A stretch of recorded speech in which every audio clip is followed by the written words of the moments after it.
Avant de lire la Bible, nous prions. Père, ta parole habite parmi nous. Au fil des siècles, elle s'est transmise. À son écoute, les peuples se sont réjouis. Ils ont accueilli le salut dont elle témoigne. Que ton esprit nous éclaire et nous donne de recevoir ici et maintenant cette bonne nouvelle. Dans la lettre aux Hébreux, au chapitre 11, nous lisons les versets 8 à 19. Par la foi, Abraham obéit quand Dieu l'appela. Il partit pour un pays que Dieu allait lui donner en possession. Il partit sans savoir où il allait. Par la foi, il vécut comme un étranger dans le pays que Dieu lui avait promis.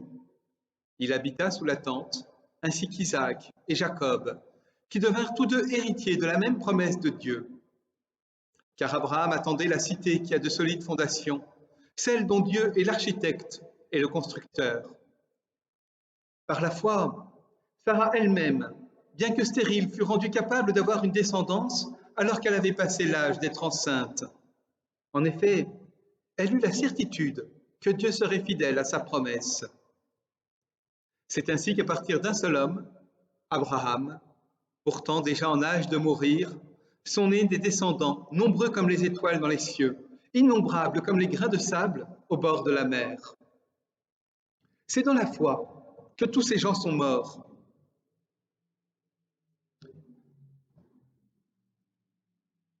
Ils n'ont pas reçu les biens que Dieu avait promis, mais ils les ont vus et salués de loin. Ils ont ouvertement reconnu qu'ils étaient des étrangers et des gens de passage sur la terre. En reconnaissant cela, ils montrent ainsi clairement qu'ils recherchent un pays qui serait le leur. S'ils avaient pensé avec regret à celui qu'ils avaient quitté, ils auraient eu l'occasion d'y retourner. En réalité, ils désiraient un pays meilleur que celui-ci et qui se trouverait dans les cieux. C'est pourquoi Dieu n'a pas honte d'être appelé leur Dieu. En effet, il leur a préparé une cité. Par la foi, Abraham offrit Isaac en sacrifice lorsque Dieu le mit à l'épreuve. Il se montra prêt à offrir son fils unique alors qu'il avait reçu une promesse. Dieu lui avait dit, « C'est par Isaac que tu auras les descendants que je t'ai promis. » Mais Abraham estima que Dieu était capable de ressusciter Isaac d'entre les morts. C'est pourquoi Dieu lui rendit son fils, et ce fait a une valeur de parabole. Et puis, dans l'Évangile selon Luc, au chapitre 2, les versets 22 à 40. Et quand les jours de leur purification furent accomplis selon la loi de Moïse, ils l'amenèrent à Jérusalem. Alors il s'agit de Joseph et de Marie, et celui qu'ils amènent, c'est Jésus bébé. Ils l'amenèrent à Jérusalem pour le présenter au Seigneur, suivant ce qui est écrit dans la loi du Seigneur. Tout mâle, né le premier de sa mère, sera consacré au Seigneur. Et pour offrir en sacrifice une paire de tourterelles ou 2 jeunes colombes, selon ce qui est dit dans la loi du Seigneur. Or, il y avait à Jérusalem un homme du nom de Siméon. Cet homme était juste et pieux. Il attendait la consolation d'Israël, et l'Esprit Saint était sur lui. Il avait été divinement averti par l'Esprit Saint qu'il ne verrait pas la mort avant d'avoir vu le Christ du Seigneur. Il vint au temple, poussé par l'Esprit. Et comme les parents apportaient l'enfant Jésus pour accomplir à son égard ce qui était en usage d'après la loi, il le prit dans ses bras, bénit Dieu et dit, « Maintenant, Maître, tu laisses ton esclave s'en aller en paix selon ta parole. Car mes yeux ont vu ton salut, celui que tu as préparé devant tous les peuples, lumière pour la révélation aux nations et gloire de ton peuple Israël. » Son père et sa mère s'étonnaient de ce qu'on disait de lui. Siméon les bénit et dit à Marie, sa mère, « Celui-ci est là pour la chute et le relèvement de beaucoup en Israël, et comme un signe qui provoquera la contradiction. Et toi-même, une épée te transpercera, de sorte que soient révélés les raisonnements de beaucoup. » Il y avait aussi une prophétesse, Anne, fille de Phanuel, de la tribu d'Azer. Elle était très avancée en âge. Après avoir vécu 7 ans avec son mari depuis sa virginité, elle était restée veuve. Âgée de 84 ans, elle ne s'éloignait pas du temple et prenait part au culte, nuit et jour, par des jeûnes et des prières. Elle aussi survint à ce moment même. Elle louait Dieu et parlait de l'enfant à tous ceux qui attendaient la rédemption de Jérusalem. Lorsqu'ils eurent accompli tout ce que prescrivait la loi du Seigneur, ils retournèrent en Galilée, à Nazareth, leur ville. Or l'enfant grandissait et devenait fort. Il était rempli de sagesse et la grâce de Dieu était sur lui. Avant la naissance de Jésus, un homme et une femme représentent la première alliance, l'Ancien Testament. Il s'agit de Zacharie et Élisabeth, les parents de Jean le Baptiste. Après la naissance de Jésus, c'est Siméon et Anne qui représenteront cette première alliance. C'est intéressant de voir ces 4 personnages car ils sont en miroir un peu les uns des autres. Chez Élisabeth et Zacharie, c'est Élisabeth qui sera porteuse du message pour Marie tout particulièrement, et Zacharie frappé de mutisme, mais malgré tout porteur du message pour celles et ceux qui sont autour. Et puis, dans le cas de Siméon et d'Anne, c'est Siméon qui est porteur d'un message pour Marie, et Anne qui est témoin du message pour celles et ceux qui sont autour. On pourrait aussi dire que Siméon est amené au temple par l'Esprit, c'est l'Esprit qui le conduit à aller au temple, et Anne vient ici parce qu'elle vient tous les jours. Pourquoi ces jeux de miroir? J'y vois une explication toute simple. Il s'agit de dire que de mettre une filiation directe avec tout l'Ancien Testament, avec toutes les figures de l'Ancien Testament, avec celles et ceux qui sont appelés, avec celles et ceux qui passent par là, avec les hommes, avec les femmes, avec tous ces témoins-là, disant, mais regardez, ils sont encore présents lors de la naissance de Jésus. Ils ne sont pas effacés. C'est ce que nous dit Luc. Et je crois que ce lien entre l'Ancien et le Nouveau Testament est très important pour nous aujourd'hui. À l'époque de Luc, ce lien fait office de revendication. Il s'agit, pour Luc et pour ses disciples, de revendiquer la légitimité de Jésus devant les Juifs, en disant, mais regardez, tout l'Ancien Testament l'annonce. Je vous rappelle qu'à une époque, à cette époque-là d'ailleurs, le christianisme est juste un tout petit courant excentrique, une hérésie du judaïsme. Et il faut bien dire, mais non, regardez, on est en droite ligne de tout ce qui a été dit jusqu'ici. Le problème, c'est que cette lecture revendicatrice, quand le rapport de force s'est inversé, est devenue une lecture excluante. On a fini par exclure les Juifs de l'Ancien Testament. Les Juifs étaient ceux qui n'avaient rien compris à l'Ancien Testament, ce qui n'était pas du tout l'intention de Luc. Mais pour les chrétiens, on a fini par se dire, oh ben en fait, les Juifs n'ont pas compris que tout l'Ancien Testament annonçait Jésus de Nazareth. Alors qu'en fait, quand on lit tout l'Ancien Testament, ça ne saute pas franchement aux yeux. Il faut vraiment le vouloir quelquefois pour se dire ça annonce Jésus. D'ailleurs, c'est intéressant, même dans la lettre aux Hébreux, on voit un peu ce travail des chrétiens pour remettre Jésus de Nazareth à des endroits de l'Ancien Testament où il n'est pas évident. Je ne sais pas si Abraham croyait vraiment que Dieu pourrait ressusciter son fils. Je ne sais pas, d'ailleurs je ne crois pas, que Sarah s'est retrouvée enceinte par la foi. Si j'en crois le texte, Sarah, elle n'y a pas cru du tout. Mais voilà. Donc, oui, il y a eu un temps de revendication pour ce lien, qui était sans doute important, mais cette lecture aujourd'hui revendicatrice, il faut s'en méfier parce qu'elle nous conduit à nous accaparer l'Ancien Testament, ce qui est dangereux. Mais ce lien a une deuxième importance entre l'Ancien et le Nouveau Testament, ou entre la première et la nouvelle alliance, c'est la filiation, nous reconnaître comme issus du judaïsme, nous reconnaître comme issus de cette première alliance, et du coup, faire preuve d'humilité. Parce que le problème, quand on entend la Bible avec nos oreilles dans une société jeuniste, Et chez nous, même les anciens sont jeunistes. Oh là là, aujourd'hui, avec des vieux, je suis sûr que certains le diront aujourd'hui. Mais c'est être complètement à contre-courant de ce que disent les textes bibliques. Quand le texte biblique met des anciens pour représenter l'Ancien Testament, il ne dit pas du tout c'est périmé ou c'est désuet. Il dit c'est la sagesse, c'est le pilier, c'est ceux qui sont la marque, c'est la légitimation, la légitimation de cette première alliance.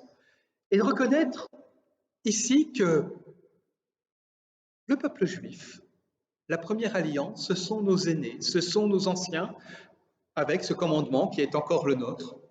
Honore ton père et ta mère, honore les anciens. Donc, faire preuve d'un peu d'humilité. Le problème, parce qu'il y en a aussi, le danger de cette lecture, c'est de finir par croire que la lecture juive de la première alliance est la seule légitime et que les lectures chrétiennes de la première alliance, les textes de l'Ancien Testament, ne seraient pas légitimes. Ça, c'est un défaut qu'on a aujourd'hui, et c'est un défaut. C'est oublier d'une part que la lecture juive actuelle est aussi moderne, peut-être même un peu plus moderne que la lecture chrétienne actuelle. Le judaïsme d'aujourd'hui date du 1er siècle, 2e siècle, 3e siècle, après Jésus-Christ. Le judaïsme de l'époque de Jésus est différent du judaïsme d'aujourd'hui, mais exactement comme notre christianisme est différent du christianisme même des réformateurs. Ne nions pas au judaïsme le droit d'évoluer, de se transformer, de changer, comme nous. Nous nous transformons, nous changeons, nous évoluons.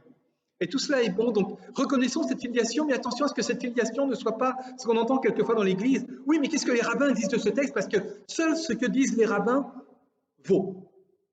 Non. Ce que disent les rabbins est intéressant, c'est une lecture, mais ce n'est pas la seule lecture possible. Surtout qu'en plus, trouver une lecture unique chez les rabbins, là aussi, il faut vraiment le vouloir. Ce n'est pas du tout dans leur façon de dire ni de lire. Et puis, il y a une troisième lecture, une troisième importance de ce lien entre l'Ancien, le Premier Testament et le Nouveau. C'est celle qui est exprimée à travers la lettre aux Hébreux. C'est qu'en fait, c'est notre unité de foi. Notre foi est la même que celle des Juifs. Pas forcément dans son contenu, pas forcément dans son expression, mais dans ce qu'elle est. Et vous savez à quel point il est difficile de dire ce qu'est la foi. Il est assez facile de dire ce que nous croyons, de réciter un catéchisme, une confession de foi, une déclaration de foi, mais dire qu'est-ce que c'est que la foi? Qu'est-ce que c'est?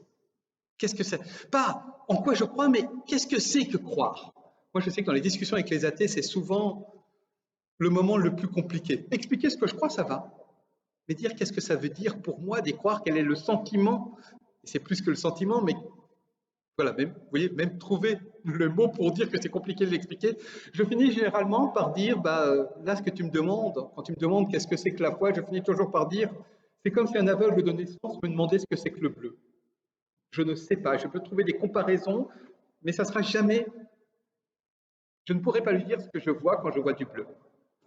Eh bien, je ne pourrai pas dire à quelqu'un qui ne croit pas ce qui se passe en moi lorsque je crois.